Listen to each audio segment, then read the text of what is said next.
everybody? I'm Andrew Badella. That is Juice Springsteen. We are live for Drew and Juice, episode 17. 17 is a fantastic number.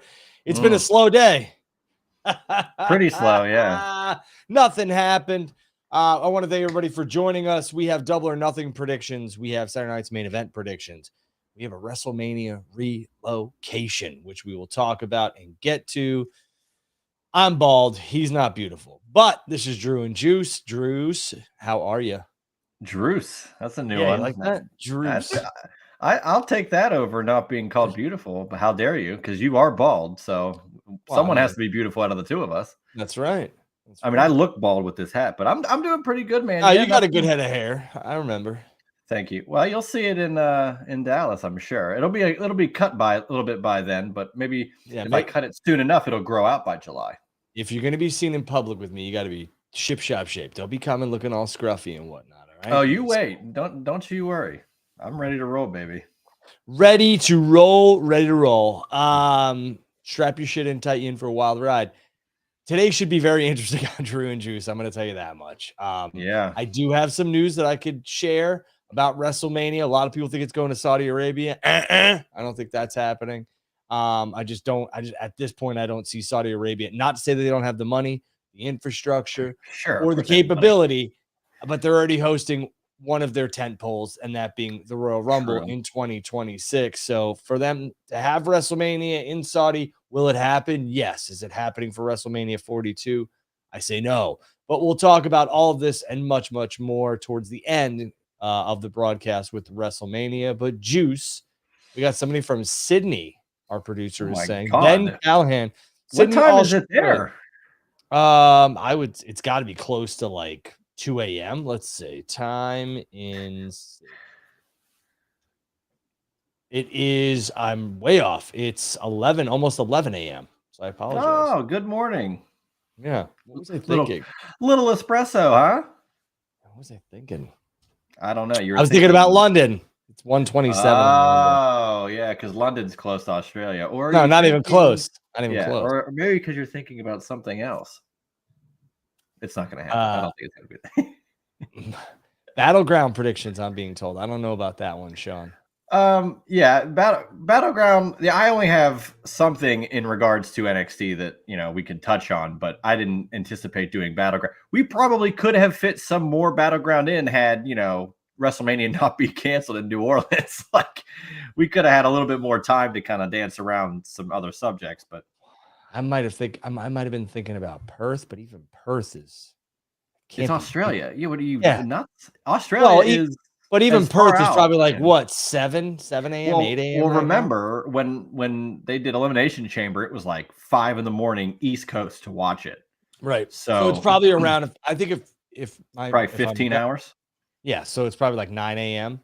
in Perth right now. All right. Something anyways, like we'll get to all of it. There's been a lot happened on Dynamite, a lot happened on Raw. We'll get all to it. WWE has moved one of their shows out of Tampa, out of New Orleans. Juice, besides that, how's everything else going, man? It's going, man. I got an interesting drink tonight. You ready for this? I'm trying it out. What do you got? I think I saw a commercial for that, maybe on my phone. I could be wrong. It's interesting. Sprite and tea? Yeah, evidently, because I was not one of these people, but evidently there were a lot of people that just tried or like had that in general over the years. Like they just mix Sprite and tea enough to where they would produce a product for it. So it's pretty good. I don't know how often I would drink it, but I like Sprite. I like tea. So.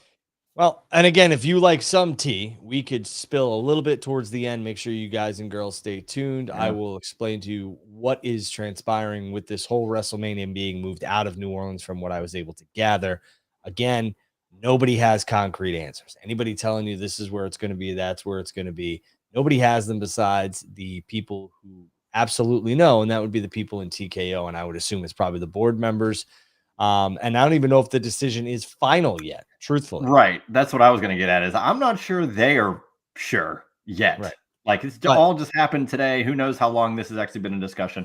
You'll have more answers than I do, so we'll talk about it later on. And the one thing I can say for a lot of people who have been asking, this was not something where WWE went to, again, in my opinion, this is, and from what I've been told, this is not something where WWE went to New Orleans and was like, hey, we need to back out of our agreement and we'll give you a Mania, but we gotta take the more money here. That's not what happened. But we'll talk about it. Sean, real quick, I'm being told you have a question. Go ahead. Man, we don't. It should be announced if it happens. I'm not going to take a ton of questions in the beginning. I want to save this to the end. So again, to the guy in the back, when will this be announced? I have an idea. Maybe whenever, they tend to announce things during other big shows. So maybe Saturday Night's Main Event, maybe Money in the Bank, because that would make sense to promote the next show. And those are what, 2 weeks separate from each other? Yeah, and Main Event and Money in the Bank. The Women's Evolution 2, I've said this last week, I'll say it again. I have heard nothing from people who would know. Not to say that it's not going to happen. Not to say that Sunday, April 13th, or excuse me, July 13th or whatever it is, that would work. I believe that's the 13th, right after. Yeah. Saturday Night's Main Event on the 12th. And All Out, or All In. All in. Yeah. So, I mean, confusing. well, and I got WrestleMania on the brain. That's why I said April 12th. When it's well, it's not going to be April 12th. I believe it's going to be the 18th and the 19th. But anyways, it's being moved from the 11th and the 12th.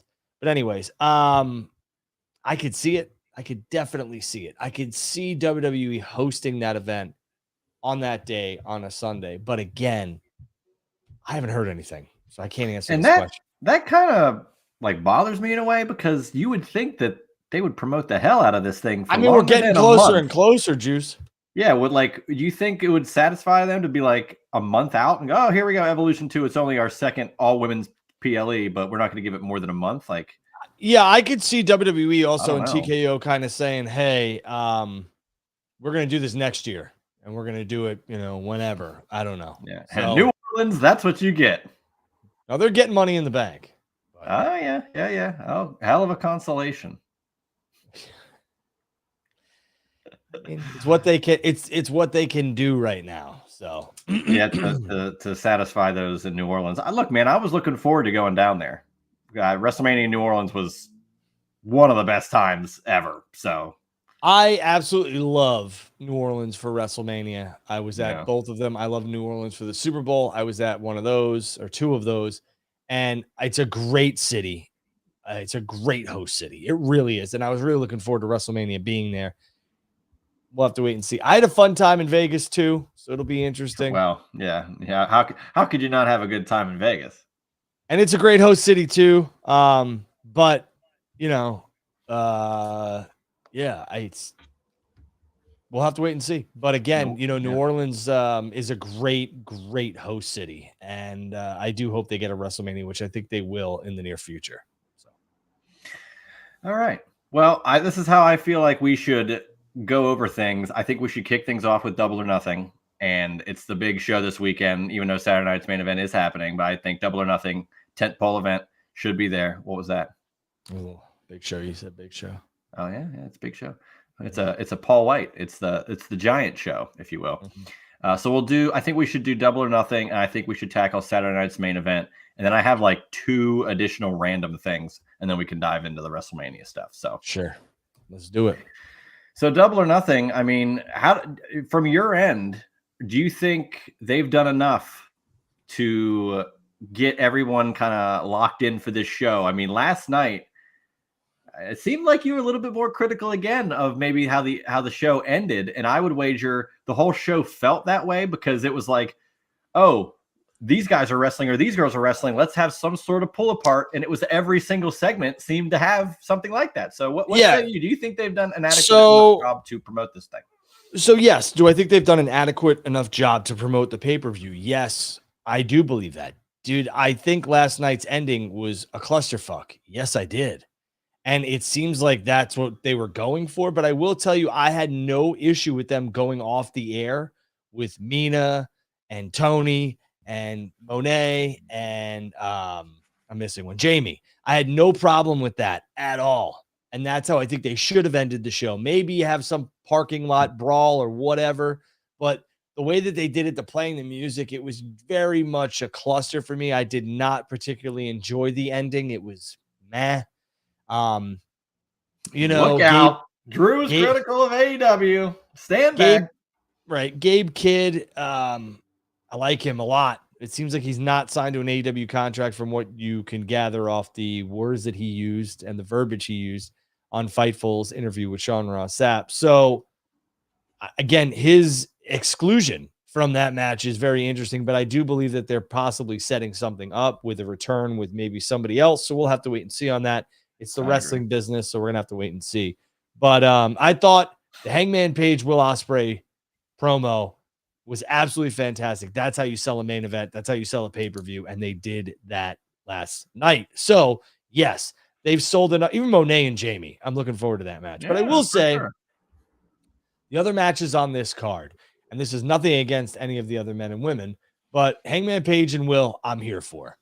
The Anarchy in the Arena match, I'm interested to see what happens, and I'm here for it a little bit. Timeless Tony and Mina, here for that. Very much so. Hater and Monet, I want to see what happens, but I think we all know that that doesn't work for me. Monet is going to win that match.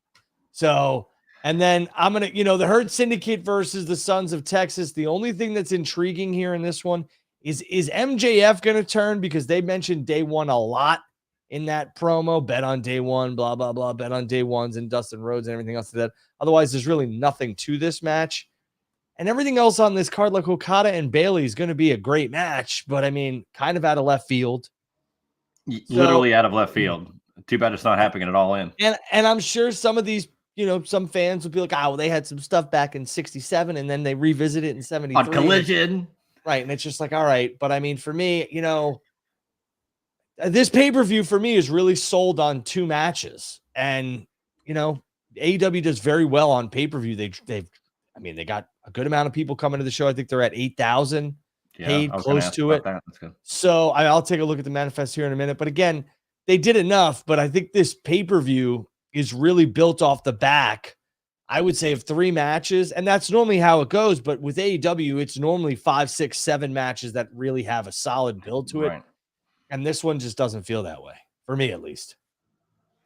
Yeah, I can agree with that. I also wanted to ask you, what are your thoughts on the whole? I mean, there have been news coming out about why it potentially was happening, but why the pay-per-view is not going to be on Triller. Seemingly, maybe like bad financials on Triller's end right now, and it might just they got to put it somewhere else. And I know some fans were upset because they've quote created this back catalog of all these pay-per-views that they've bought through Triller, and now it's like, well, what? I got to buy another one from somewhere else, and now it's all messed up. Like. What have you heard, or what's your take on that? So, where are you going to watch the pay-per-view, Drew? I'll probably watch it on either Fubo or Amazon. Fubo or Amazon. Yeah, one of those two. Or maybe I'll put it on YouTube. Who knows? The Thriller thing is interesting. I really don't know too much. I do know that they are in some financial trouble. But I don't know whether or not that's the reason for pulling their North American, or I should say their American distribution rights, if that's what transpired. That I don't know. So it's an interesting situation, but they have another outlet in Fubo, so I'm here for it.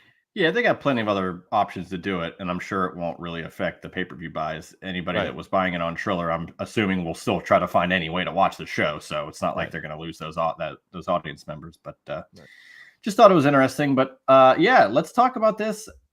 Let's just say it is what it is, and then it's 8 matches. Is that pretty good? That seems pretty concise.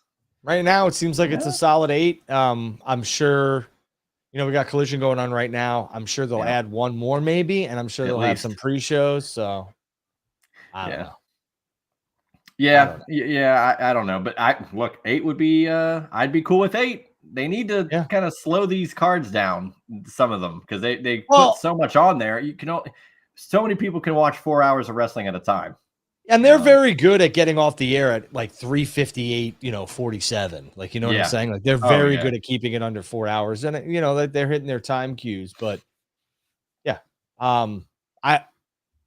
8 matches, 4 hours. That works. 9 matches, 4 hours works. It's when you start getting into that like 12 to 13 when you're like, holy shit, you know?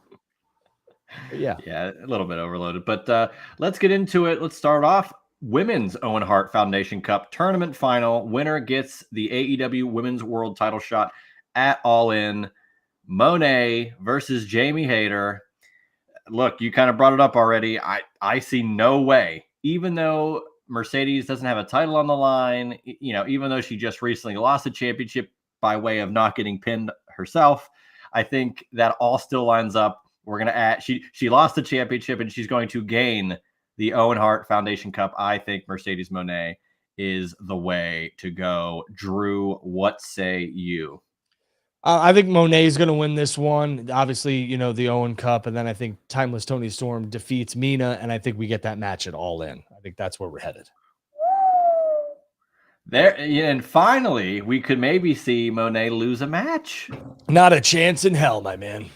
Well, if it's would it be if it's for the women's world title? She's not going to lose her TBS, so she can. Oh no, darling, they're going to put both title for title. That's what's and the Owen Hart. Let's put it all on the line. Winner take all. It's title for title. Oh, it's like WrestleMania 6. Yeah, Monet is going to win the championship, and then I'm sure they will make her relinquish the TBS title, and there will be a tournament to crown a new champion. Wait a second. She can't relinquish it. She's got to pass Jade. Wasn't that the whole goal? That's why I said she could lose this match. Well, we're fantasy booking in another show. Yeah. But if she were to get to that match, lose against Tony, she's still TBS champion. She could still have that reign, and then it puts Tony in a higher stratosphere. But I could see Monet walking out with even more gold. Why not? Why stop now? That's just my guess. I could be so far off, but I'm going to say that Monet. I do know that. Yeah, I'm sure, and I can't confirm this, but maybe some smaller circles that I am not privy to. They do want Monet to break Jade's record, so Jade doesn't have that record in AEW. But I don't know. Well, let's go to it. Toni Storm versus Mina Shirakawa. Seemingly, you think this is just, a walk in the park for Toni Storm. I've been liking her on commentary. She's wonderful. She's really great at everything. And it hasn't stopped. Like I could have seen easily a character kind of flourish out of nowhere and it go for even 6 months, 8 months, and then like kind of go away. This has not stopped. She's always kind of reinventing the nuances of her character. And by not being on TV every week in a wrestling sense, but also commentating, it kind of gives her the flexibility to kind of mold the character how she needs to. And I'm looking forward to this match. I think it's going to be a great match. Correct me if I'm wrong. Mina is now officially All Elite. Yes. And I believe that's good. My guess is it's probably a 2-3 year deal. Cool. But I see Toni Storm winning and retaining here to have that massive match. Wow. Wouldn't that be wild, though, if WWE does do Evolution on the 13th and the night before was Toni Storm versus Monet for all the women's titles in AEW? They take over that weekend. And WWE has maybe Ronda Rousey wrestling at Evolution too. Oh, come on. We're supposed to get to that. Come on. Hey, I suggest you put out the photo. I suggested Evolution 2 first. We'll have to wait and see. Yeah, we'll see. I don't want to talk about it yet. We'll talk about it later. But yes, I mean, Mina's not winning this one. Going to be a great match with her and Tony. I look forward to that, but it's full, in my opinion, it's full steam ahead to Tony and Monet. And again, Double or Nothing. Could they throw a swerve and have Hangman Page win it? Sure. Do I think that's happening? No, but it seems to me like Double or Nothing is very much just an event, which I understand, but it's very much just an event to get to Will and Mox and Monet and Tony. That's just me. Okay. We'll see. We'll see if those come to fruition. Let's talk about the World Tag Team titles, where you brought up one MJF, who's not in this match. However, I think he will become some sort of a factor. The Sons of Texas, Sammy Guevara and Dustin Rhodes, taking on the Hurt Syndicate, Bob and Shelton, with MVP, of course, or Montel, rather, if you want to call him by his first name. But I like what they've been doing with the MJF Hurt Syndicate stuff. Easy for me to say. But the this kind of match. I won't correct you either because it's just not my style. Go ahead. Fair. Well, I'll correct you enough anyway, so it's all right. Even by the end of the show. I feel like, and I love Dustin Rhodes, one of my favorite all-time guys that come out of WCW back in the day, and Sammy Guevara as one of the pillars in AEW. I like these guys as a team. I just don't see them necessarily going further than the Ring of Honor tag titles. Now, with, as you brought up, All In is in the distance. This is just a show, even though it's a big pay-per-view that's a tentpole for AEW. You can't help but think, well, look at that banner that in the arena when Double or Nothing is happening for the next show. Like, All In's the big one. And those guys from Texas, you got to think they're going to have some sort of big moment maybe, or, have a big match in Texas. So maybe there's an upset brewing. And maybe that's where you eventually get that MJF Bob match down the line. So, man, should I do it? I'm going to say the Sons of Texas walk out as AEW World Tag Team Champions. What say you, Drew? You want to know something crazy? I am going to agree with you because I think this is the way to get the tag team championships off of the Hurt Syndicate while keeping them strong. And MJF costs Big Bob the match, and then they have a singles match in Shelton, and Bob and MJF have a singles match at All In. I'm going to agree. I would wholeheartedly. Yeah, I think that's a smart move. And we had thought, they're clearly going to have MJF and Bobby Lashley here. Maybe they should take what we always say, let it play out. They're just like, look, we're going to let it go until the big show and All In. I will say that I was a little surprised at the MJF segment last night. It seemed to me like I was waiting for something. There kind of didn't seem a point with a contract. There was no point to a contract signing if there wasn't some sort of, shenanigans or tomfoolery, and there really was none. So I think the shenanigans and tomfoolery might come at Double or Nothing, which would eventually lead to a singles match at All In. And again, this helps facilitate getting the tag team championships off of the Hurt Syndicate, who seemingly look unstoppable. And you could maybe put them on the Bucks, and then maybe we could get to something at All In with some other participants, maybe FTR and Copeland and Christian. We'll have to wait and see. And then maybe we can do something at All Out, which just got announced for Toronto. There you go. You're starting to cook a little bit. Want to cook? Let's cook. All right. So I can cook. I can cook when there's easy ingredients that are facts released by the company. It's the stuff that's, go find something on your own at the grocery store and then come back and cook it. But I'm not going to tell you what it is. That's where I have problems with just guessing. I'm very good at those. I'd be very good at the basket game where it's like, here's your ingredients, make a meal. I'm like, all right, I got you. Isn't that what they do on Hell's Kitchen? Chopped. It's like Chopped. All of them. They all do that. Yeah. You ever watch Hell's Kitchen or Top Chef? I've seen Top Chef. I don't think I've watched. Is Hell's Kitchen with Gordon Ramsay? Yeah. I think I've seen maybe 1 or 2 episodes. Yeah, maybe. Yeah, it's good. It's good TV. It's not as funny whenever he does it with the kids and he's just like, he can't be as harsh to them. He's like, oh, you did a good job. It's okay. Meanwhile, he's eviscerating every other person. So yeah, very likable. What are you? I'm an idiot sandwich. Oh, man. What's not an idiot sandwich is this next match. I'm hyped for it. FTR taking on Daniel Garcia and Nigel McGuinness. Nigel McGuinness, all right, I'll just wrestle again. And he's going to be in there with 2 of the best wrestlers, at least in the tag realm, in FTR, and he's tagging with Danny Garcia. Again, this is kind of out of left field too, but I'm here to see Nigel McGuinness wrestle any chance I get later in his career. I mean, you never thought you might see it again, and now we've seen it a few times. And it's been wonderful to see him kind of do it every now and again. He's not milking it to death. And this is an interesting match. And I'm sure this can only help FTR and their stock grow further now that they've added Stokely. And as you said, if they're going to go maybe for a tag title opportunity down the line, they need to stack some wins. They've got a new manager. This is how you get momentum. I got FTR. What say you about this match, Drew? I got FTR too. I like the McGuinness Garcia pairing. Garcia's really lost in limbo, in my opinion. And every time Nigel gets in the ring, it's always something special because a lot of people never thought he'd wrestle again. So I enjoy watching Nigel wrestle, but I will tell you that I'm looking forward to FTR doing something bigger and better. No offense to the other 2 men, but sure. It'll be a good match. But yeah, FTR's got to win this one. And hopefully they figure out what to do with Garcia. The other thing that's troubling to me on this one is, where the hell is Adam Cole? He's your TNT champion. He should be on this card too. That's where I was like, 8 matches, but we don't have some of your main champions on this show. So what are we doing? But, that's why I'm here, and that's why they're there. Yep. That's that. Let's talk about a match that's just kind of there. Okada, Mike Bailey. This is going to be a barn burner, I'm sure. And it's for the AEW Continental title. And Bailey has not been pinned. I believe they made that a note over on Dynamite. He's lost matches. He's not been pinned. He didn't lose in the triple threat. He didn't get pinned. I think they brought that up on commentary on Dynamite. But unless there's some sort of what they don't ever do, like a DQ or a count out here, I think Okada is going to pin Mike Bailey. And we're going to get eventually, Kenny and Okada. Maybe. Well, all right. So I'm glad you brought that. I'm glad you brought this up.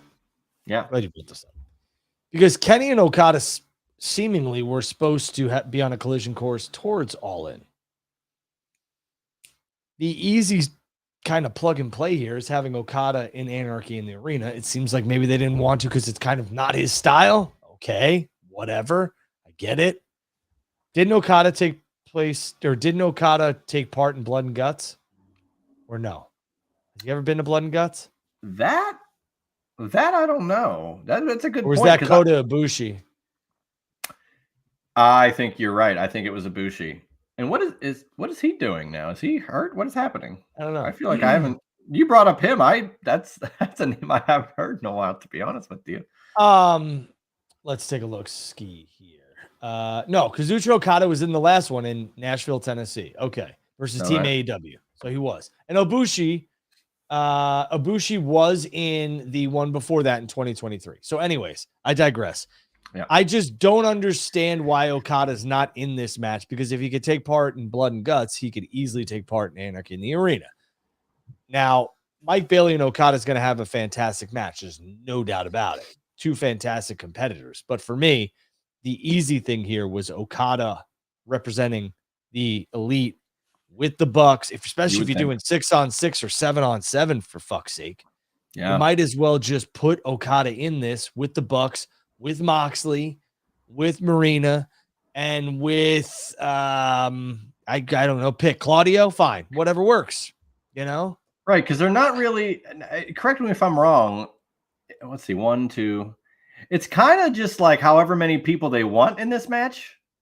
It seems like it is 6-on-6 as I read it, but like to me, when they brought it up, it's like, oh, it's the Ops and these 3 guys versus the Death Riders and the Young Bucks. It was just like stacked as if they were just like, these are the people that are in it, whether it's even or not, we don't know, making it seem like who knows who could be added in or whatnot. So why couldn't you do that? Or a Gabe Kidd, any of those guys? And why the Gabe Kidd, like, not being in it is fine if Okada was in this, because for me, it's like Okada and Omega seem to, that's where they're headed. Maybe they're not anymore. So you don't want a fantasy book and then get mad, but it's because that's ridiculous. But it seems as if like that's what everyone is led to believe, that Okada and Kenny are having a match at All In, because they've teased it more than once. They've even spoke about it on television, which they've given up equity to do. And for me, that means that match is going to happen. If it doesn't, it doesn't. It's professional wrestling. But that one's a head scratcher for me. I mean, Okada's going to win this one. I think they'll keep Bailey strong, Speedball Mike Bailey, but I would have liked to have seen Okada in Anarchy in the arena. So, and if not, then we could just have him off this card entirely, truthfully. Yeah, it almost seems like they're just like, all right, let's do this match, which, to be fair with what you said, if you put Adam Cole on this card, it almost seems like they're just putting him on the card for the sake of it, instead of having a polished build up to a match that makes sense. Now it's like, well, we'll just have matches to have matches. And again, it's not like the match is going to be terrible. It's probably going to be a standout match, but what is there to be told? What is next? As I always say, like, what do we have cooking with Okada? Is if Speedball loses this match, which I presume he will, what's next for him? Because he's been here and he hasn't been pinned, but he hasn't won anything. He didn't, and I'm not saying everybody has to win a title, but it's, it's a highly touted prospect to be bringing in the company, and he hasn't done much yet. So, and that's That's the thing. This one's a head scratcher for me. I love what AEW is doing. I love the goals. I could see it, but some of the stuff here is just I'm trying to figure out. And people like Bailey and Okada are two great wrestlers, but why are we having this match? Because it's where the best wrestle, Drew. All right. Wrestle on then. And wrestle they will in the stretcher match. Ricochet versus Mark Briscoe. Drew, what's your favorite stretcher match in pro wrestling history? How about this? Can you name any other stretcher matches in pro wrestling history? Sure. Taz and Sabu.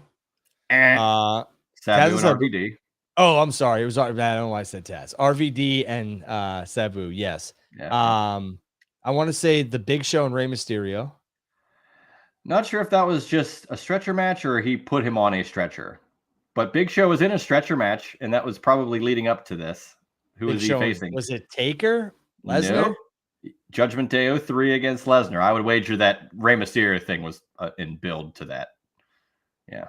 Okay. Can you name one? Can you name one more? Because I got one in the chamber. Stretcher match. We mentioned WCW. I was gonna say we've mentioned every other company thus far, so it is WCW. I'm gonna go terrible. Sting and Hogan. No, it's never happened. It's terrible. Super Brawl, the OG one. I hate saying Super Brawl 1 because, it could have never had the other ones, and they would have just been Super Brawl. Well, it's WrestleMania 1, so Super Brawl works. 1. True. Works. Go ahead. Elegante versus Sid Vicious. Wow. Elegante eventually became Giant Gonzalez and was terrible in WWE. And Sid, couldn't move. He couldn't. He was honestly too tall. I mean, he passed the airport test, and he was a great ambassador for WCW. But there was really nothing else there that he could do. And then he gets hitched with an unfortunate looking gimmick in WWE, and that's what it was. So that's your stretcher match history report here on Drew and Juice. But what do you think happens with Mark Briscoe and Ricochet? This the match, it came out again. I don't know if you heard it earlier, but you said something came out of left field, and I said, well, they should have had it all in because it's going to take place at a baseball field. And I was going to say that again. Another out of nowhere, they're doing this match, but it's the stretcher match is fun. I like that Mark Briscoe came out with one, to tease that with Ricochet. But I don't know what else to expect from this, honestly, other than a Ricochet win. I was on the call today with Tony Khan and other journalists, and Tony explained this match, and why it's being a stretcher match. He felt like the feud kind of needed it and everything else like that. And he also talked about it because of Sabu's passing. And again, Ricochet and Mark are going to have a good match.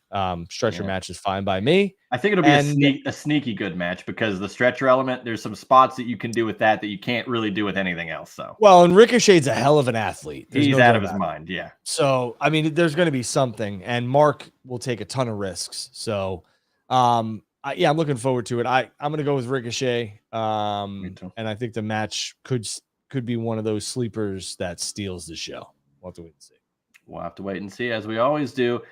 6-on-6, whatever you want to call it. Anarchy in the arena. What song will be played the whole time? We don't know. Maybe it'll be a New Jack's theme to celebrate more ECW alumni. But Kenny Omega, Swerve Strickland, Willow Nightingale, and Joe, Hobbs, and Shibata take on the Death Riders, Jon Moxley, Claudio, and Marina Shafir, and Wheeler Yuta, and the Young Bucks, Matt and Nicholas Jackson. So these have been fun when they do them. I always kind of get them confused with Stadium Stampede because it's just another chaotic match. But these tend to have really unique spots. I know they did the exploding super kick for the one. There's a lot of insanity, I recall, in a lot of these Anarchy in the Arena matches, and they've become a staple in AEW. And I would wager you're going to see some staples among other weapons in this match. So, Drew, what do you think happens in this? And does anybody need to win a match like this?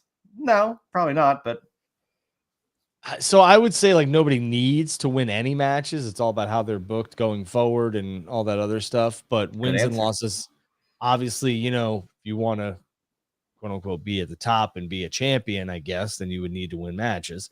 I'm gonna throw this back to you because rarely do I do that. Yeah. Do you think that just because it's Double or Nothing, we needed Anarchy in the arena? It absolutely comes off like that. It comes off that let's make this a thing for this show, because they're not doing the casino thing, right? The with the poker chip, they're not doing that at this Casino show. Gauntlet. No. Or the ladder match. Oh, the Face of the Revolution, was that Revolution? Well, I don't know. they've had they've had a bunch of different, whichever, but they seem to have had that at Double or Nothing in the past. Yeah, it comes off that this is just this is Double or Nothing. You're going to get this match. So to me, it kind of seems like forced, even though they've got all these. It could have been the Casino Gauntlet. Yeah, go ahead. No, but that's all. I was just saying it kind of seems like it's forced, where I don't know. We have to make this show have a thing. So this is the third one. This is to be the fourth one at Double or Nothing. The first one was the Jericho Appreciation Society and the BCC. So you had, two definite factions. Yep. Then you had the BCC versus the Elite, right? And then we had the Elite versus Darby, FTR, and Bryan Danielson. So that's kind of Didn't you have like Team AEW versus the Elite too, which was last year? Well, if that's what you want to call Team AEW, sure. They don't have a team name, but it was Darby, FTR, and Danielson. So yeah. I mean, so Darby's not, AEW. And FTR is not in the BCC. No, Danielson was though. So I mean, it was kind of. So one guy makes the whole. Come on, my hand had wheels. She'd be a bicycle. What are we doing here? You use that way too often. You got to find a new line. No, it's a great line. Is it? Great line. Yeah, it is. I hear crickets. You don't hear anything. There's nobody here. There's nobody in our studio. Exactly. Our studio. Wouldn't that be nice? I couldn't imagine you and I doing a show in the same studio. I'd punch you right in the face. Just say someone would be thrown out of the studio. Yeah, you'd grab across the screen and rip me out of frame. But yeah, I feel like the match is kind of only there because they think it's a thing. Like let's make it a thing, and Stadium Stampede's the complement to it. But I don't know. I'm looking forward to the chaos. They make it a really interesting thing. Should it open the show?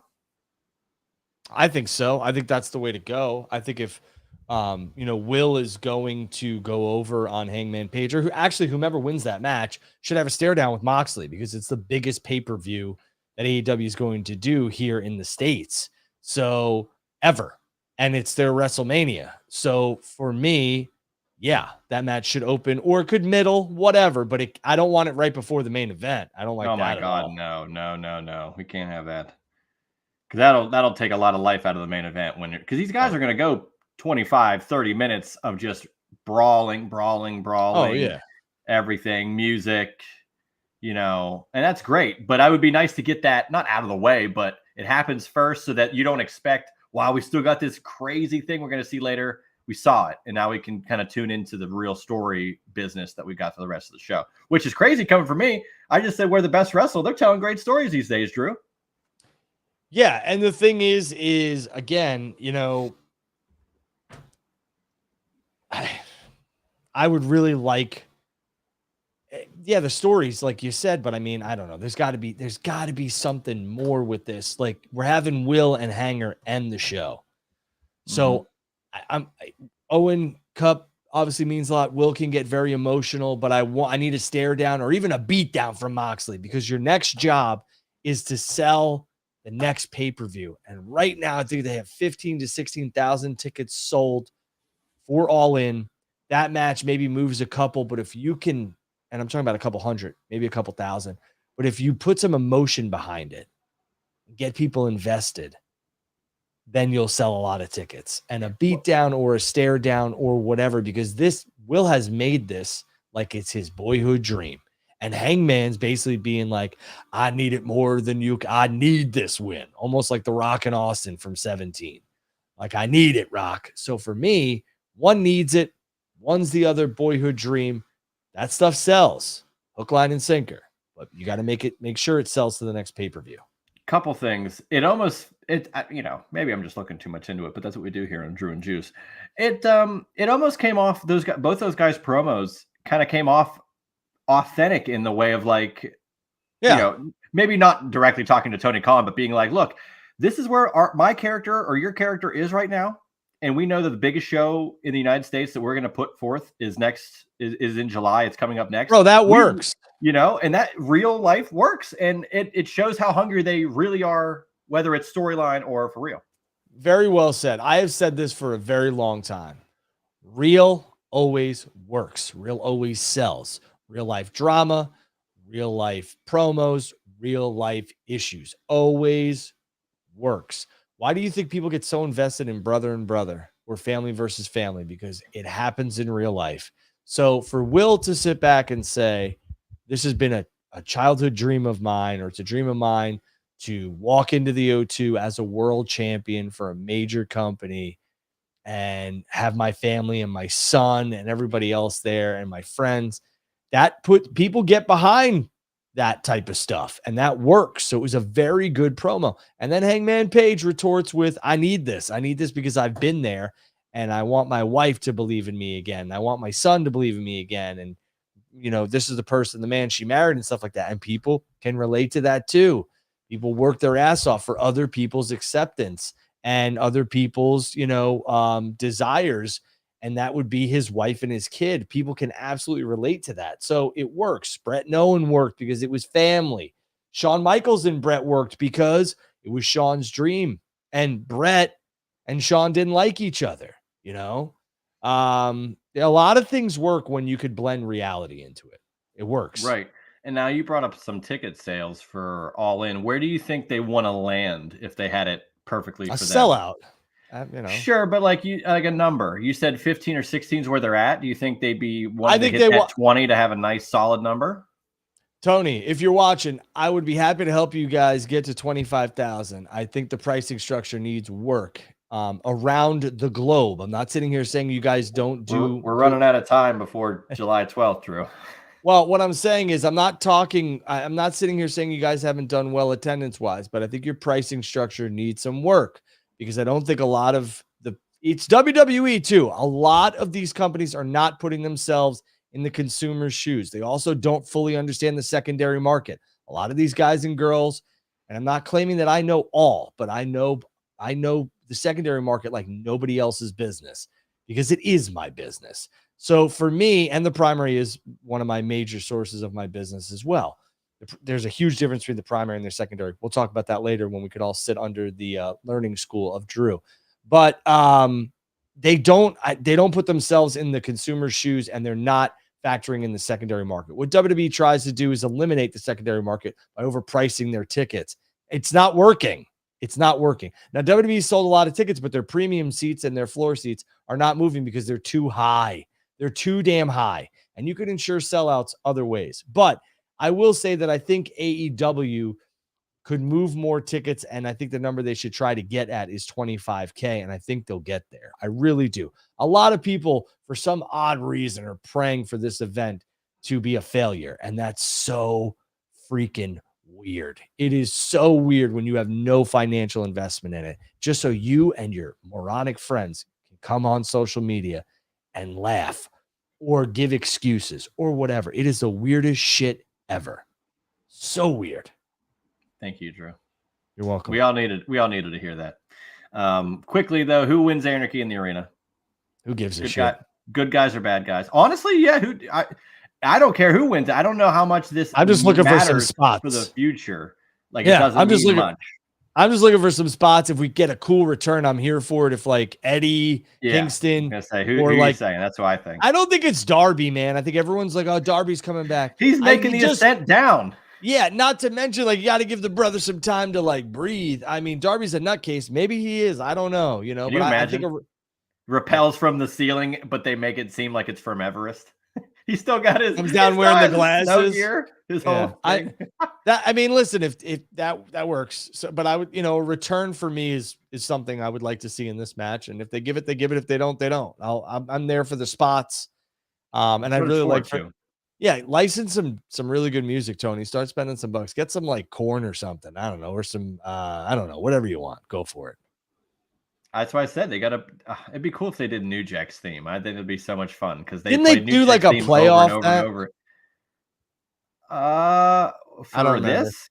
No, there For was like Anarchy in the for Arena? 1 year, but anyways, I digress. It I would don't know. just be fun because they played Wild Thing over and over again, right? Didn't they do that? Like I think so. continuously? I think so. But I just and that's where I thought of it was like, oh, this is a callback to New Jack because he would have Natural Born Killers, Dr. Dre, and Ice Cube, and it would play through the arena the whole time and then replay again. And I don't know. You say buy some songs, why not? It doesn't make any. You have someone come out to it. I don't know who you can have come out to it, but maybe Hook make a little appearance. But yeah, let's talk main event.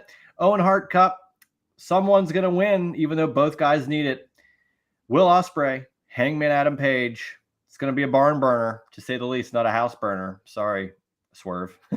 But yeah, I don't know. What say you? You seem to think it's all in for Will Ospreay because he wants to walk into his home venue as champion. 100%.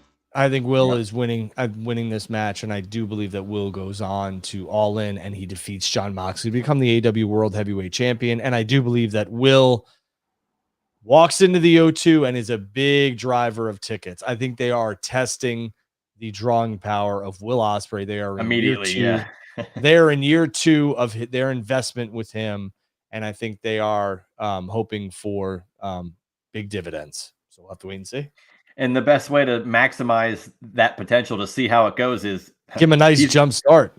Give him the world title, and the first show he defends that at is going to be in London. Like, why not? That's perfect, and that's where you're going to see, like, this is as best as it could get at the peak to begin this.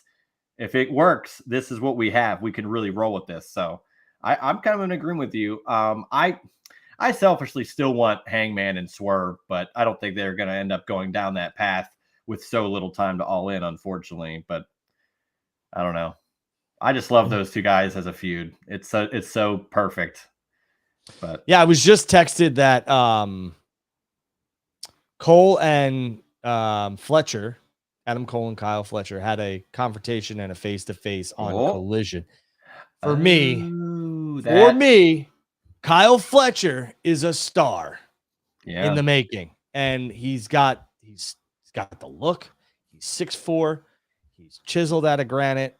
That is somebody who AEW needs to really make sure that they do right by, and I think they will. I think Tony Khan loves the guy, and I think he should be if you want to talk about the future, him and Will had such good matches, and those two could really carry the company for a long time. And I mean, it'd be pretty simple. Who would you want to have Will potentially face as one of his first feuds? Kyle Fletcher's there, man. I know they're best friends behind the scenes. I mean, everyone knows that. So. But you would know that, like, as long as Will's champion, you could tap into that, and immediately you got a feud that's happened already, and now the title's on the line. Didn't Sean win the championship and then take on Bulldog and then his best friend Diesel? So I mean, it works. And then Sean wanted to work with all his buddies, right? Sean, I understand who you're talking about. You're talking about Mania 12. Sean beat Brett, and then I believe he worked with all of his buddies. Didn't he he took on Bulldog, right? Well, that was wasn't Mankind one of those first ones? No, that was in September. I want to say Mind Games was September. Oh, Best Friends, Better Enemies. Is that what it was? Enemies. I don't know. Let's see. I don't remember, but I remember being a kid, and I remember that Sean's first couple opponents were like his buddies. Like looking back on it, it was like Diesel, Hunter, that makes sense. 1, 2, 3 Kid. So I mean, I could see Will wanting to work with his buddies. I could see it. Yeah. I mean, again, I think it works. I don't see why it can't be those two guys. Yeah, Beware of Dog is the second one. So it was Diesel, then it was him. King of the Ring, I think he was a part of a tag match. Yeah, you're right. Where's it at? Mind Games was in September. I don't know why I thought it was earlier than that, but I maybe I forgot that Sean didn't. He held the title for a while there. Until Sid came in and said, Oh yeah. So, all right, but yeah, Double or Nothing. I'm looking forward to it. We've said it all the time, but AEW is pretty damn like flawless, undefeated on pay-per-view, as it seems, where no matter what you get, no matter what the card is, you're probably going to leave that card feeling, wow, like, all right, AEW on pay-per-view, man. Now I know Dynasty was a little bit of a mixed bag with some fans, but this is their chance to redeem themselves. That arguably, their second biggest show, so. And yeah, I mean, I do believe that the show, it's not like the show doesn't deliver, their pay-per-views don't deliver, because they do. It's just, for me, this match, and a lot of pay-per-views are built off the back of 2 or 3 big matches. AEW's pay-per-views normally have about, this is no bullshit, 5 or 6 big matches. Yeah. So, I mean, you go back and look, I could do it real quick. Well, wait till All In. You're going to, I mean, that will be, but like damn near every match is going to be loaded. And here's last year's Double or Nothing, okay? And you could say, oh, well, I mean, Anarchy in the Arena, fine. The match sells itself, right? But you had Swerve taking on Christian Cage. Oh, meh, okay. Monet versus Willow for the TBS title. Yeah, that's a good match. Copeland versus Malachi Black, where Adam broke his leg, and that was a barbed wire steel cage match. Oh my God, I forgot about that. So, I mean, that barbed wire steel cage match sold me on the pay-per-view. Moxley and Takeshita for the IWGP World Heavyweight Championship Eliminator match, which is a great match. And I want to say you had, what was the other one? Yeah, you had Will taking on Roderick Strong for the AEW International Championship. And that was Will's first, I want to say that was his first singles. Will was getting integrated into that. Yeah, but I mean, come on. That room. Those are 3 matches. So for me, again, it is what it is. But I feel like this pay-per-view is really built off the back of like 2 matches, tops. Well, that's what's the good thing about it is maybe it'll, turn out to be better than we even anticipate. And we can think it's going to be good, but, maybe 4 or 5 matches over deliver. Like, again, I kind of joke with the stretcher match, yet I truthfully think there's some unique stuff they could pull off in that match where I'm going to really like it. So who knows what, is going to really do well. And again, AEW, this is not me, because I'm on the payroll, Andrew Paydala, but they always deliver on pay-per-view. Yeah. That's right. Anything else on Double or Nothing before we transition to the Federation? No, go order it. Should be a good one. Yes, I agree. And again, man, Memorial Day weekend, you got Saturday night's main event on Saturday night, you got Battleground, and then you got Double or Nothing. 3 big shows within 24 hours. If you got the time, man, why not? I mean, the weather here sucks, so I have no problem watching pro wrestling. And that was our thing. Like, the weather here, I think it's going to be like a high of 60, and it's going to be, windy. So maybe, we'll have to wait and see. But there's a lot of wrestling, definitely a lot of wrestling. So we'll wait and see. But I will be definitely watching Double or Nothing, and I have a funny feeling me and my son will be watching Saturday night's main event because he's amped for it. So yeah, and let's talk about it. We've got 4 matches as of press time. Who knows after SmackDown if we get a women's match? I know that was somewhat of a discourse where there's no women's matches on this card, and they've done 5 for a Saturday night's main event before. So curious to see where that goes. But as of now, we got 4 matches, and it's pretty. I think it's pretty interesting. I think it's somewhat stacked, to be honest with you. It is. It's a 4-match card that has a lot of title, Cage, Cena's wrestling, and then the tag matches stacked with story. So yeah, I was talking about this with Blake Mitchmore yesterday, and I said, I'm really happy that John versus Truth is not for the title. My son was asking me, why is R-Truth getting a title shot? Him and John Cena just, kind of got really into this, and is Truth deserving? And I was like, very interesting. And I didn't realize that it wasn't until on Monday when they announced non-title match. And I was like, okay, good on them.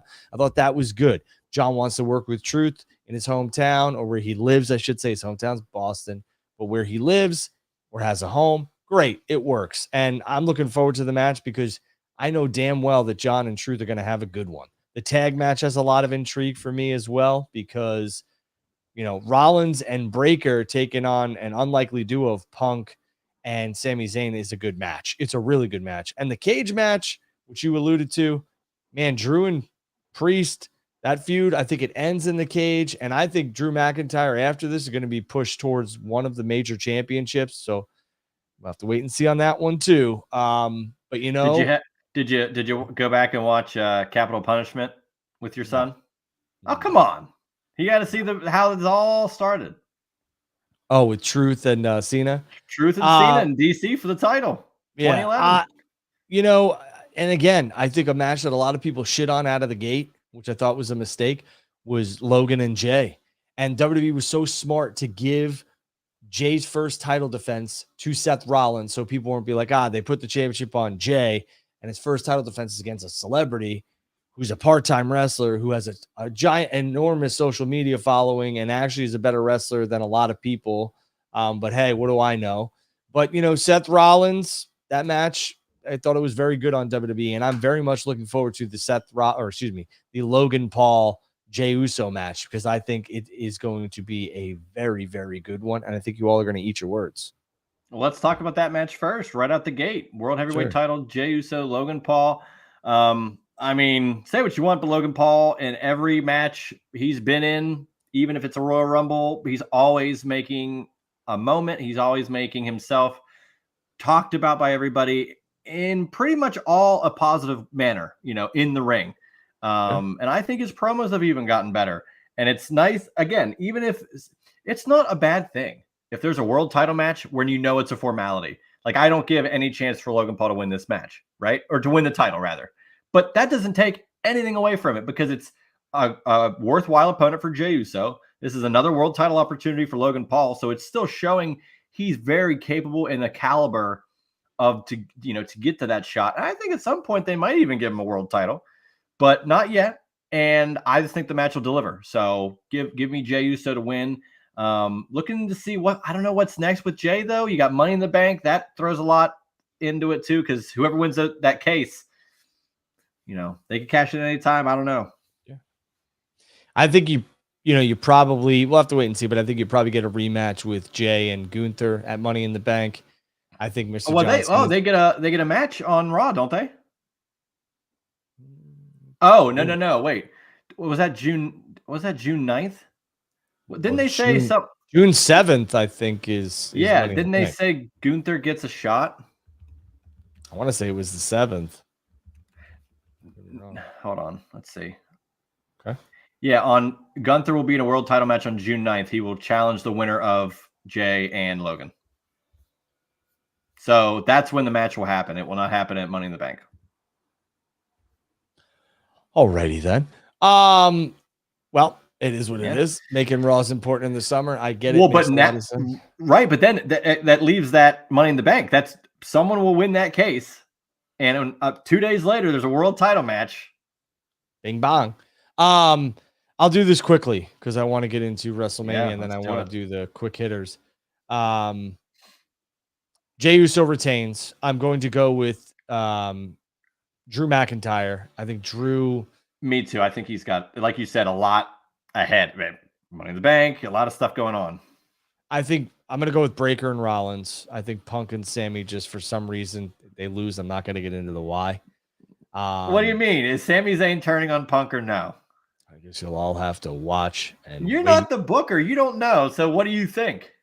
You're right, and I don't know.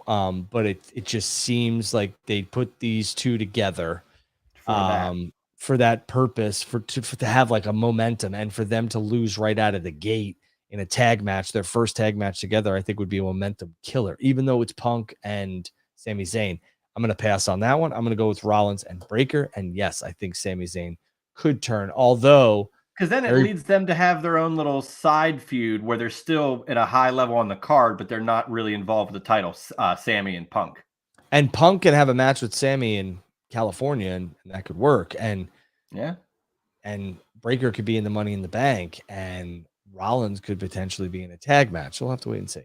Anyways, yeah, I don't know. And then we have the John Cena.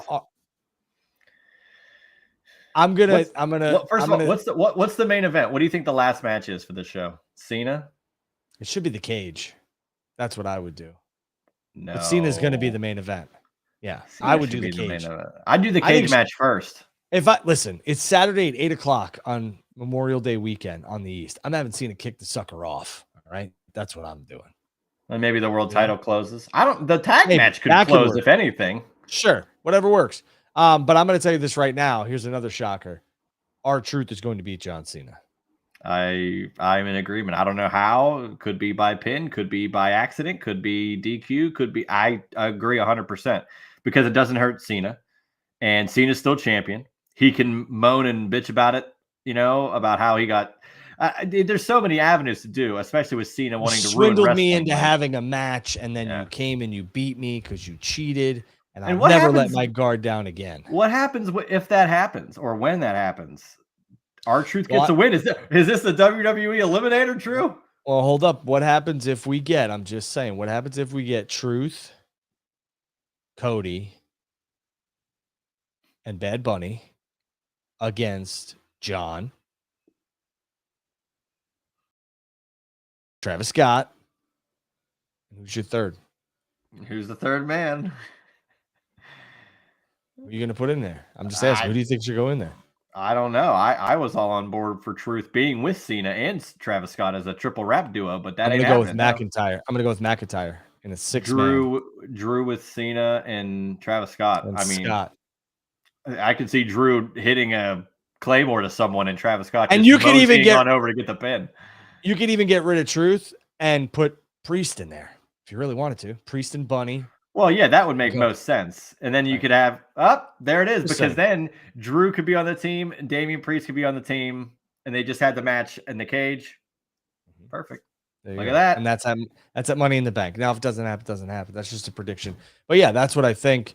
Obviously, we started the show later. We had some issues with DMs on X. I think it was just down. But we're here now. Today, yeah, it's been weird. I think the WrestleMania news crashed Twitter. It's just been weird. Can I do the quick rapid fires, then we'll dive into WrestleMania? So we just get that WrestleMania. Yeah, go for it. What are your thoughts on JC Mateo as a name? Stupid. Next. Just call him Cobb. J Cobb. Wait. J Cobb? Or just Cobb? No, not Cobb. I mean, just call him, I don't know, JC Mateo. Cobb would have been so funny. I got to look up Jeff Cobb and where they got Mateo from. Is that his middle name? Matthew? I don't know. I think I looked it up. I don't think it is. I don't think there was anything previously that had it. Yeah. All right. It's funny how you're just like, it's terrible. Cobb would have been stupid. Funny. NXT in Tampa canceled from the Yingling Center. What happened there? It's a lot, man. It's a lot to ask of fans. 4 nights. I think it's overkill. And not named WrestleMania, truthfully, or SummerSlam. And you know what? I'm going to say this on air so you cretins can hear me and understand, you Muppets. They have Saturday night's main event has sold very well. Battleground has sold very, very well for NXT. And then you have Monday Night Raw, which has sold very, very well. You're talking about over 25,000 fans in a 3-night span in Tampa. That's going to be in the mid 80s and beautiful. I think Sunday might rain. I don't know. It rains all the time in Tampa. I was down there for a 4-day span and it rained 75% of the time.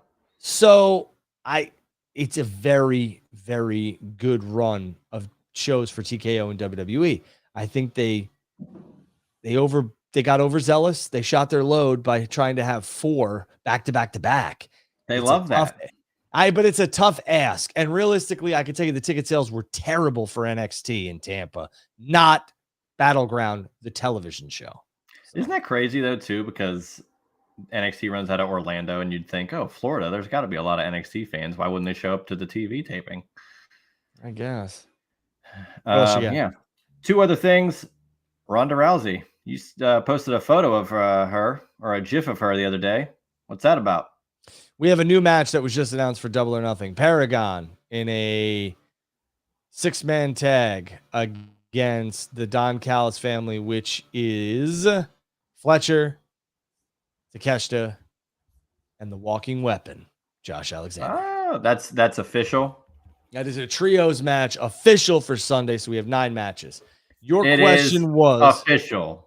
Your question was about Ronda. I could say that I believe that Ronda is actively, the conversations have been happening, but I think they're getting hotter and hotter in terms of her coming back to wrestling, whether it's with WWE or AEW. I want to say it's WWE. I think WWE is very, very interested in working with Ronda Rousey. Not to say that AEW isn't, but I think WWE. She worked with Ring of Honor. Yeah, I think WWE is very, very interested in bringing Ronda back to the division.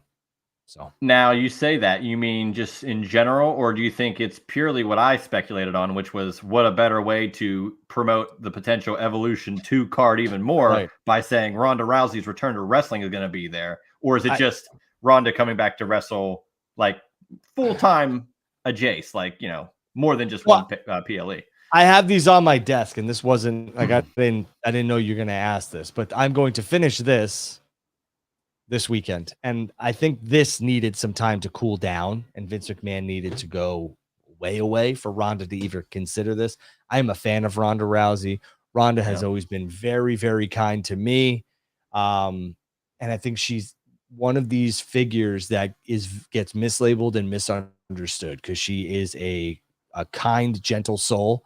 And I understand where a lot of people, have their opinions without meeting somebody or actually knowing somebody. But I think Ronda wanted to do and continues to be a great mom, but really wanted to do the whole family thing, and will continue to want to do that. But I think Ronda is leaving the door open for a wrestling return. I think it happens sooner rather than later. The other book, which has nothing to do with Ronda Rousey, but I do believe that the Evolution 2 with Ronda attached to it sells. So I think that's a big selling point. I think she'd like to be a part of that.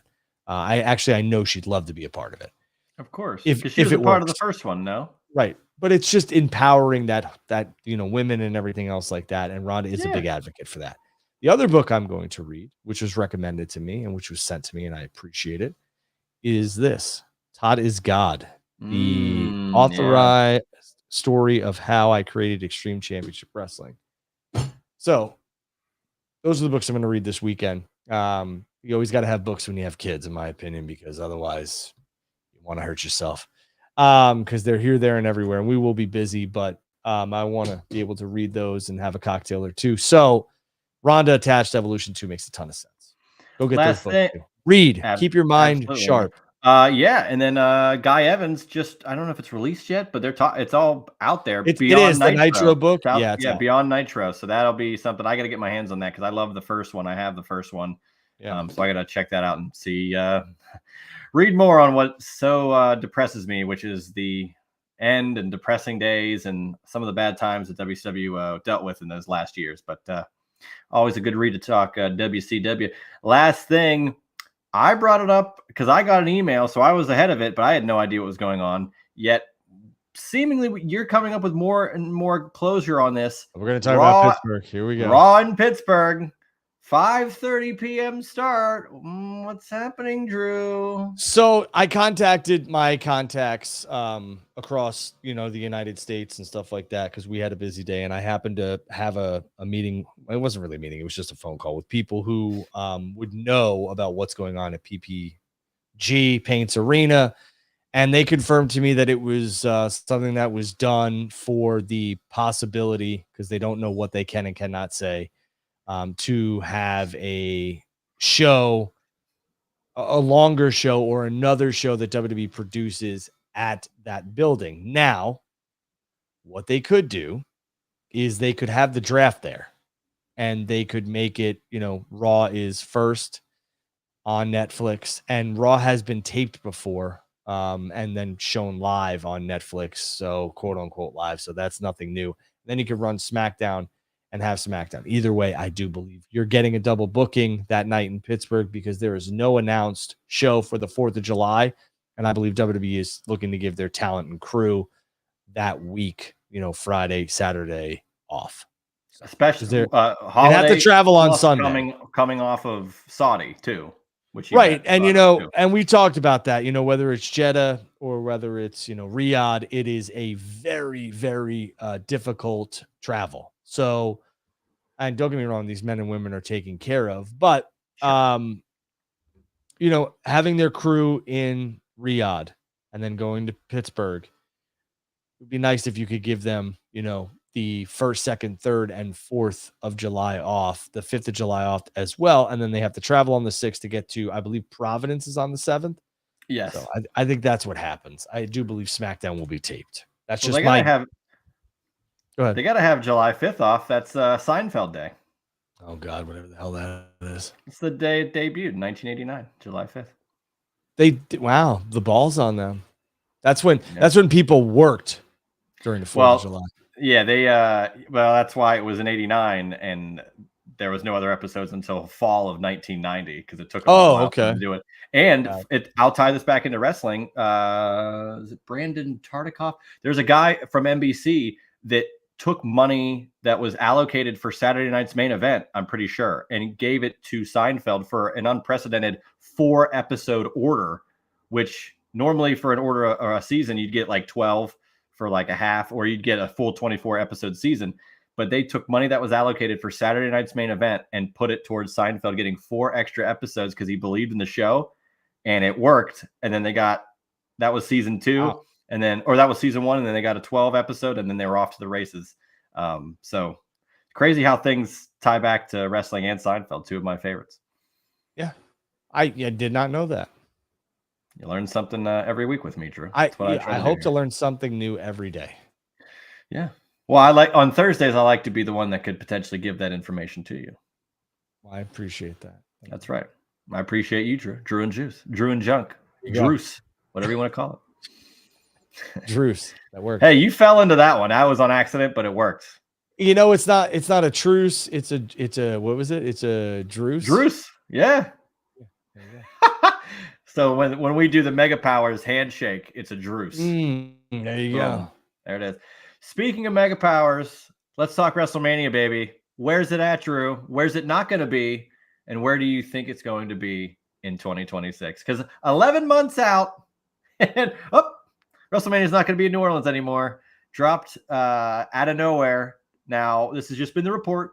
There's no WWE official announcement on this, on it not being in New Orleans or where a replacement's going to be. But everybody went to social media to talk about it. And you were the guy that knows more about the behind the scenes in the ticketing realm and stuff like that. So I will give you the floor. Where the hell is WrestleMania going in 2026? Drew Baydell. All right. So I, did some digging and whatever else. And I don't do dirt or anything else like that. And I could tell you that there were some things that seem to have taken place with New Orleans and their sports board and everything else. It just seemed like WWE was informed of this, and New Orleans was informing WWE and vice versa. And this was kept very quiet. And this was, I think, known, I want to say weeks ago, if not maybe over a month. But I would say weeks ago, just to be safe. And it seems like WWE has numerous bids for WrestleMania 42, and it seems like they are pretty, if not, they have already decided that. I don't know, but it seems like it's either going to be Orlando, from what I was told, or Las Vegas. And Las Vegas being the front runner. So we'll have to wait and see. But again, this wasn't something, from what I've gathered and what I could tell, that New Orleans was told, hey, thanks, but no thanks for going to the highest bidder. That's not how this happened. The bid was already done by New Orleans. The venues were secured. And it seems like everything was agreed upon. Otherwise, WWE would have not sent out Dwayne "The Rock" Johnson to make an announcement and have all the images and everything else. So again, it is an unfortunate situation for the city of New Orleans and Louisiana, but it seems like they will make good. And I just think there's some things that I'll have to let them come out and say, because it's really not my place, but it seems to be financial. So, we'll have to wait and see. All right. So let's just go location by location. So do you think it will go to Saudi Arabia? No. In 2026? No. Okay. Even now, I know you said the Rumble's there, but let's say they wanted to have Mania there. They could easily just say, well, Rumble's going to go somewhere else and Mania could go there. Like, they wouldn't necessarily have to have both of those events in Saudi for them to have it next year, right? Like, if they wanted to do WrestleMania there, they'd move Rumble. No? I think it would be very, very unlike what now, don't get me wrong. I said Saudi has the money. They want to host a WrestleMania. They have the infrastructure. It's not the issue. But I think doing Rumble and WrestleMania, 2 tent poles, within a 4-month span, I just don't see TKO and WWE doing that. Now, do I see Saudi hosting a WrestleMania outside of 2026? Yeah, I do, for sure. Yes. But you see what I'm saying though? Like if they were to go, oh, well, WrestleMania is going to actually be there in 2026. We're moving the Rumble out of Saudi. Do you Don't like no, they wouldn't do that? I don't think so. I mean, anything can and will happen. I mean, I didn't think that if you had called me yesterday and said, hey, New Orleans is losing Mania, I'd say, yeah, I don't think so, but here we are. So I don't know. I feel good for Minneapolis because they, you guys thought you had it how many years? Now New Orleans gets screwed. It's funny. There's so many stories that I'm not sure whether are accurate or not, but there are so many people that I've spoken to, and some, people are on that board here in Minnesota, and they were promised the sun, the moon, and the stars. All right, well, we'll give you something that's very comparable to WrestleMania. We're going to do something that's never been done before, and you're going to be the first. And US Bank and, Minnesota was like, sweet. And we're giving you a 2-night SummerSlam in 2026. And we're going to have a 2-night SummerSlam in 2025. So we're not the first. I mean, it's just very interesting how that all went down. What? Did they hate Minneapolis? No, they probably just hate me. Because, well, who doesn't? But what happens if, not to say that it would, but like, let's say MetLife and SummerSlam doesn't sell to what they want for both nights. And I'm not saying that they would not make it 2 nights again, but what if they're second guessing and go, wow. And then they shrunk it to 1 night and they screwed them over again in Minneapolis. Isn't that crazy? Well, I don't know, man. I'll tell you. You make them that first show. There's no way they're not doing it. Now, if they do it in MetLife and it doesn't work, you could see how it could change. And I think that what could happen is you do, MetLife, you do Minnesota, and then I think the third 2-night SummerSlam could be in Saudi, and then they just do away with it. The 2-night no matter how well it does. I'm saying I don't think it's going to do well. I think the 2-night That's not SummerSlam what I'm asking you. I'm saying no matter how well it does, good or bad, are you saying that 3 years is all that they're going to try? Because if it's successful, no. If it's successful, they'll run it for. If it's successful, they'll keep running it into the ground for sure. Thank you. But I do believe. I think the MetLife stuff is going to be a challenge. I think US Bank Stadium is going to be a challenge. We'll have to wait and see what the card is, the prices, everything else like that. They're kind of out there, but I do believe they'll slash some of those, especially the lowers as we get closer and closer. But I think 2 nights for SummerSlam is daunting. I think 2 nights for the Royal Rumble is daunting. I thought WrestleMania wasn't daunting because at times WrestleMania was too long and overkill in terms of matches for 1 night. Now it's perfect. It's absolutely perfect. So again, I think this is a lot, not only for the WWE, but for the fans in their wallet. Because most people, if they get the opportunity, would you rather go to 2 nights of WrestleMania or 2 nights of SummerSlam, are going to pick WrestleMania time because it's WrestleMania. That's right. It's the showcase of the Immortals. Sure, it's not the biggest party of the summer. All right. So people are saying, could be international anyway, but not Saudi. What say you about London? I'm never going to rule out London. I think London desperately wants a WrestleMania, but for right now, I'm going to say no. Sorry. Okay. I know that was the hot rumor. And listen, I'm not going to sit here and crap on people because that was starting to make the rounds and people I speak to too. They were saying how London's a very strong possibility, but I don't see it now. No. Now let's get to, what you. Oh, let's answer this question real quick because I saw this in our chat. Drew, where's the story going to go for Liv and Dom with Roxanne Perez and Finn now that Roxanne's seemingly in the Judgment Day? I don't know. That's a good question. I don't know if Roxanne's in the Judgment Day or not. I could see a mixed tag match happening sooner rather than later. Nasty Canada says, Andrew, found this live stream. Finally missed your voice. Be a full-time YouTuber, please. My family and I miss your life. I'm never going to do 5 days, 6 days, 7 days a week, but me and Juice do a show together once a week, and I will consider doing another one, maybe some review shows, but I appreciate that, Nasty Canada. Thank you. Well, I'm already being pushed to the side for a secondary show. Can't wait to be on Rampage next week. Where is Raw on August 18th going to be? I don't know. Don't know. They didn't announce it. Do we have any? Do we have any others, Mr. Producer? We do. Sean, do you think? Juice, I'll let you answer this. Do you think Mariah May comes back to AEW, or is she gone from AEW?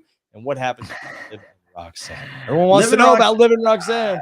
Look, they planted the seeds with the chicken nuggets and the apple for Carlito, and Roxanne's trying to get in good with the Judgment Day. And I just hope it comes to fruition where Roxanne wins Money in the Bank that I have been, kind of touting since, I think they plugged Money in the Bank coming. So I want her to win. I think she's the next woman up, as the phrase can go sometimes. And if the vehicle for her to get that is going to the Judgment Day and kind of screwing over Liv, I think you got some money there, especially if Liv were to, end up being a singles champion at some point, and then you have that Roxanne Money in the Bank looming. I think there's a lot of meat on the bone there. What was the other question with Mariah May? Do you think she goes to WWE or stays in AEW? Look, I think it's easy to, crap on people that say outwardly, oh, I want to go to WWE or, whatever.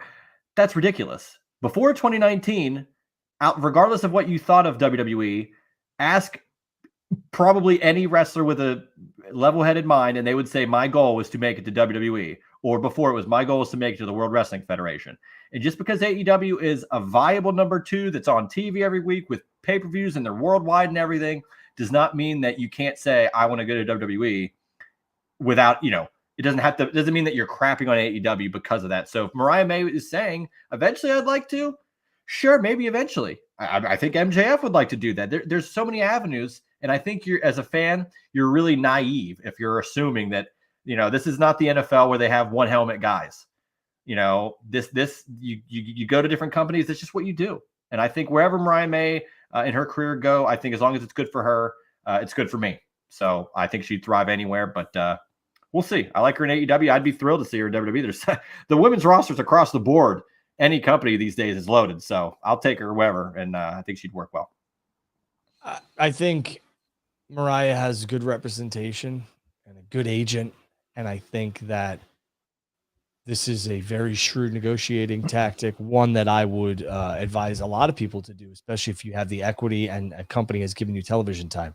Now, what I will say is that if a company is willing to offer you what you have asked for, and even then some, and you still choose to go somewhere else, that might carry some weight with you going to wherever you're going. You should never burn a bridge.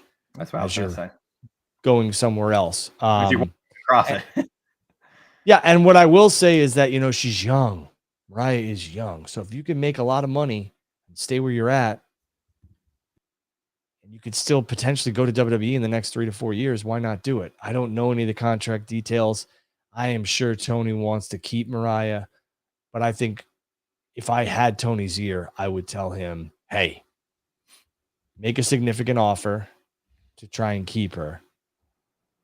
But if she is going to play the game of this isn't enough, at some point, let her walk, because at the end of the day, I guarantee you WWE is not going to offer her $1 million or even anywhere close to that to come over.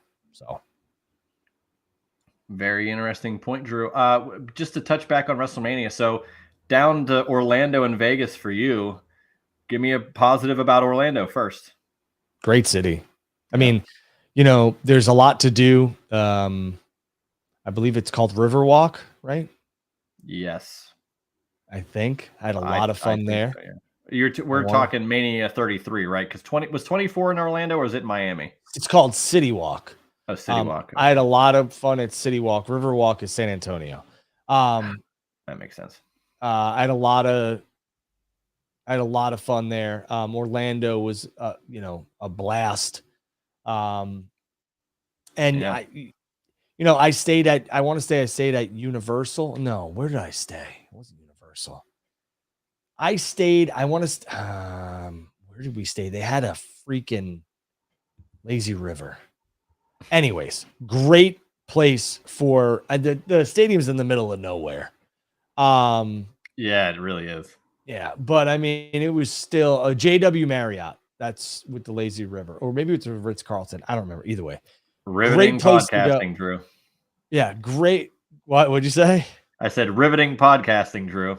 Well, Finding out where you stayed. Well, no, you want to stay at good places, but Orlando True. is a great location with a lot to do. You know, if it's me and it's like, hey, here's Vegas and here's Orlando, I'm going back to Vegas. So that's what I was going to get at. Tell those that are wanting to teeter on Vegas the edge. was so why convenient. Vegas? Yeah, because I've seen a lot of discourse of this again. Boy, I can't afford it again. Well, first of all, I will say that the ticket prices, it doesn't matter where they're going to be, are going to be astronomical for WrestleMania. True. Now, you do can't I deny think that Vegas was a little bit of a tweak on that? No doubt about it. Do I think that they could, learn from their mistake, Easter Sunday, all this other stuff, and maybe not have the ticket prices so high and they'd sell well? Sure, because it's back to back. So you're asking for a repeat audience. You got to, maybe, see what's out there in terms of knowing your demographic and they do.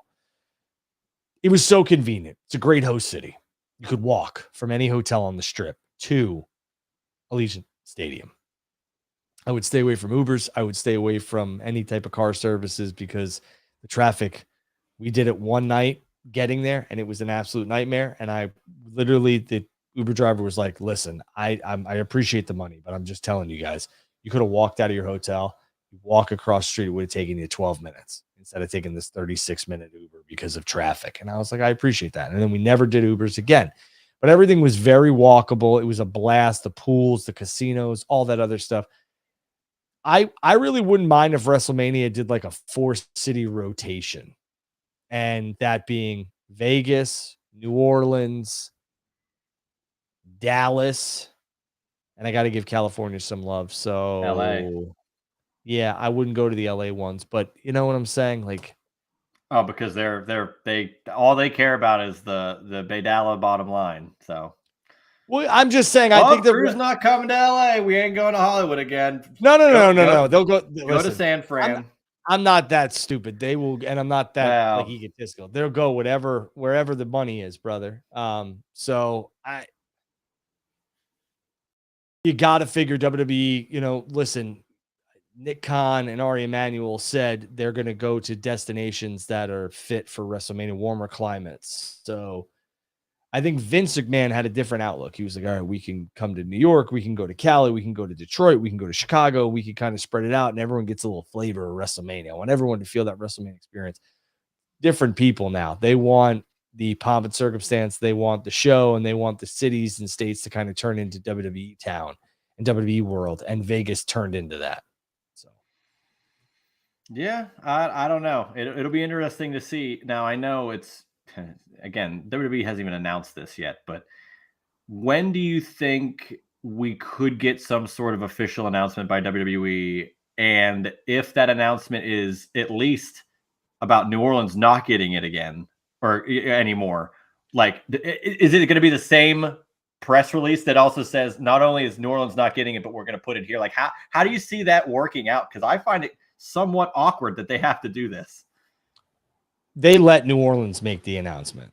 Like, that's what I was told. Like, they wanted New Orleans to make the announcement, and they have. So I don't believe that WWE will issue a statement. WWE and New Orleans have, whatever, decided to go this way or that way. And WWE will issue something, but it's not like they have to.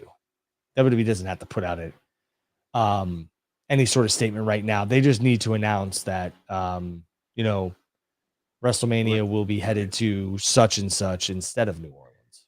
Yeah, well, that's what I'm saying. They don't have to do something super quick, but they have to say it's not going to New Orleans because there's so many more fans that are not perpetually online that have not heard this yet and are probably still thinking New Orleans and WrestleMania next year. Yeah, and I emailed On Location and they haven't changed any of their stuff yet. Everything still says New Orleans. So I think it's coming, I do think it's somewhat awkward that they're like, well, we're gonna go somewhere else. So sorry, but let them deal with it. Yeah, I don't know what to tell you. Yeah. Sorry. Fascinating stuff, though. Do you think? I'll go to one of the questions here. Do you Sure. think if it goes back to Vegas, is this the last chance we could get for Roman Rock? Because it's gonna be there. Or does The Rock no show another WrestleMania? Oh, I think Rock is done. Truthfully, I don't. With his movies, he's got the Scorsese. He just did the other one. It seems like Rock is. There's a lot that they're just pumping. We see more news that's indirectly telling you he's not coming back. Like I said, I had a video months before WrestleMania saying that this is the last time. If I believe Rock is going to wrestle at 41, he didn't. But I thought that was it because I don't think he'll wrestle at SummerSlam, and I damn sure don't think he'll wrestle at 42. And I think once that Scorsese movie hits, I think if it's received well, he's gone. And I'm going to say right now, I don't think The Rock is wrestling again in WWE. I should say for the foreseeable future. Or at all. You can't just say in WWE because, people are going to say, oh, is he going to go to AEW? Well, I just don't know. I don't think The Rock, I can't see The Rock wrestling at SummerSlam or WrestleMania 42. I think his movie career is going to re-blossom, truthfully. So I don't know. They cut off AEW the other night, and Black Adam was on the TV. So I mean, maybe some stuff's flourishing again. Yeah, that's no good. I heard about that though. No, it's not. Well, yeah, hell of a news day for sure. Yes. Yes, and that's coming before we have all these shows this weekend. We were going to have a lot to talk about regardless, and then all of a sudden, day of, boom, WrestleMania is not going to New Orleans anymore. Yeah, again, just joining us, I believe WrestleMania will either be in Orlando or Vegas. And I will say, yeah, I think that's where it's at. And I understand a lot of people are upset about it. But again, there's a lot more that's going on with this that we haven't been made privy to in terms of like everybody. But I do believe this was something that New Orleans just, I think New Orleans was like, hey, this and that without going into gory details. And WWE was like, no. And this is what we agreed upon, blah, blah, blah. And I think they were just like, hey, if you could find somebody else to have it, go for it. And we'll revisit this in the next 3 to 4 years. I do believe New Orleans will host a WrestleMania again. Yeah. But yeah, I'm sorry. I don't see. Go ahead. Yeah, I was gonna say you don't see. I mean, of course, Vegas and is most recent, and Orlando has done it recently as well. So that's why those are at the front. But Indianapolis is going to get one soon. Yeah, are they out of the realm of being next year? No, yeah, but Indianapolis has been like announced though as like they're gonna happen. Well, and I'm glad you brought this up, and then we got to get off the air here. But I'm glad you brought this up. Indy is getting one. I believe Nashville, Tennessee is getting one. I believe London will get one. I believe Saudi will get one. Vegas is definitely going to get another one. I reported that they were extremely impressed. They loved what it was able to generate. They loved the vibe, that being TKO, that they were going to bring one back within the next 3 to 5 years. 12 months wasn't on my radar, but here we are. So again, I think New Orleans will host another WrestleMania, but I also wanted to state before we get out of here that I did ask Tony Khan on the media call about Max and the distribution of pay-per-views.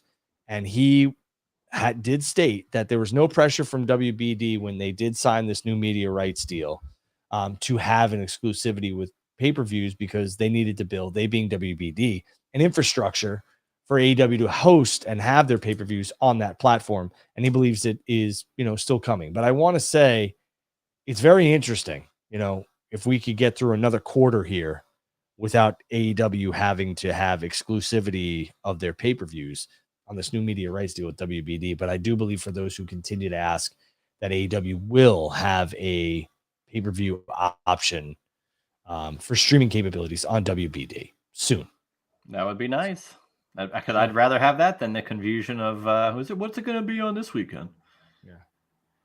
So, yeah, because I mean, Triller seems to be not a thing really as time goes on here. So could just be moving over to YouTube and Prime and wherever else willing to have pay-per-view.com, straight up pay-per-view, still going to be a model for them. So doing something with Max would be, HBO Max, because they're going back.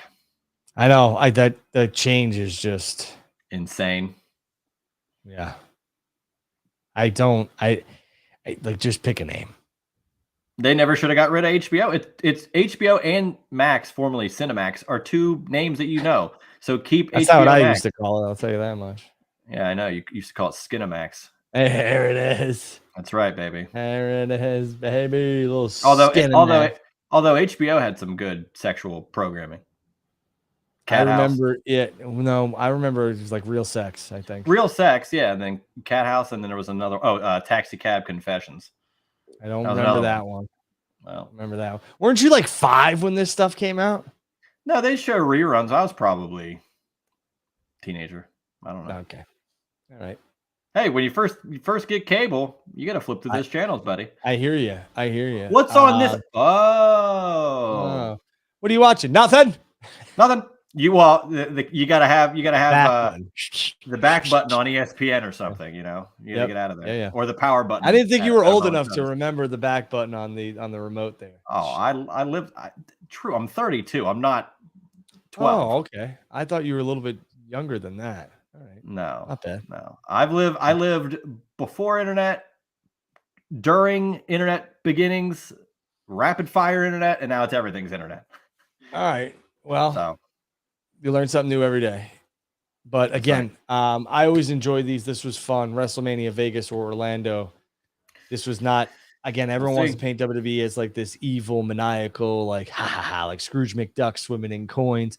But once they agreed to have a WrestleMania with a city and state, they're not going to call and be like, "Hey, listen, I just want to let you know we got about $45 million extra. We have to pull this deal. All right, not how this works. You know, this isn't a skit from Chappelle's show where WWE's like, "Listen, I need the baby, or you can't have WrestleMania." Right. So again, I want to thank Juice. I want to thank all of you. We were on X. We were the most viewed and watched, beating everybody. So I appreciate that. Over 600 people watching live. So thank you very much. To see it. You do love to see it. You could follow Juice at the bottom there. He is at Juicy Steen. I am at Andrew Baydala right there. Juice, anything you want to tell the lovely audience before we get out of here? Yeah, I got a sad note, but it's, I just wanted to represent here Devil Wears Prada. This band, this is my favorite band. It's a Pittsburgh Steelers movie type thing. No, it's a band. They're a metalcore band. Unfortunately, if you saw the news today, there was a plane that went down in San Diego.